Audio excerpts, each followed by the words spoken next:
Nous voulons passer du statut d'observateur au statut d'acteur. D'acteur coalisé, d'acteur fédéré, d'acteur au service du développement du Sénégal. Nous avons décidé, chose inédite, de créer une interfédération entre les secteurs du BTP, de l'immobilier et de l'industrie. Je ne pense pas que cela ait déjà eu lieu. En tout cas, dans l'histoire récente du Sénégal, non. L'idée est la suivante. On ne peut pas éternellement reprocher à l'État de chercher des solutions pour créer des logements ou développer des infrastructures. Raison pour laquelle nous avons jugé qu'il était nécessaire de mettre en commun nos moyens, nos intelligences, pour pouvoir lancer cette initiative. Nous l'avons portée à la connaissance des autorités du ministère de l'Urbanisme qui ont compris l'intérêt de laisser le secteur privé dérouler un programme logement ambitieux. On ne parle pas de 5000 logements par an, on parle de plusieurs dizaines de milliers de logements par an, permettant, dans un délai raisonnable, de résorber le déficit qu'il y a en logement social, mais également en logement de standing au Sénégal.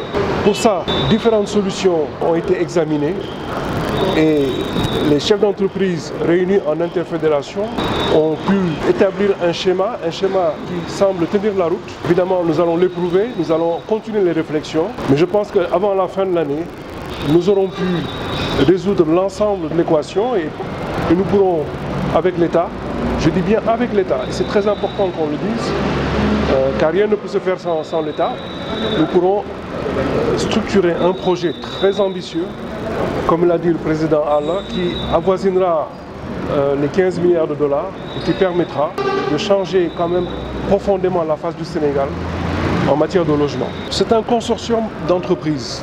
Il faut donc être une entreprise, qui plus est, une entreprise qui a, on va dire, la volonté de participer à ce programme de développement. La réunion d'aujourd'hui, justement, consiste à faire un point avec nos membres qui suivent ce dossier avec attention. Donc on leur fait une restitution après les différents échanges que nous avons eus en interne mais également avec l'État. Et aujourd'hui, il est temps pour nous de déterminer quelles sont les différentes étapes à venir pour pouvoir donner corps à cette ambition. Je ne dirais pas qu'il y a des critères, il y a simplement la volonté pour un chef d'entreprise, quel qu'il soit, pourvu qu'il soit une entreprise de droit sénégalais, de participer à ce programme et de vouloir, d'une manière ou d'une autre, contribuer. Chacun suivant ce qu'il peut faire. Donc si vous avez une entreprise de communication, vous pouvez être membre de ce consortium.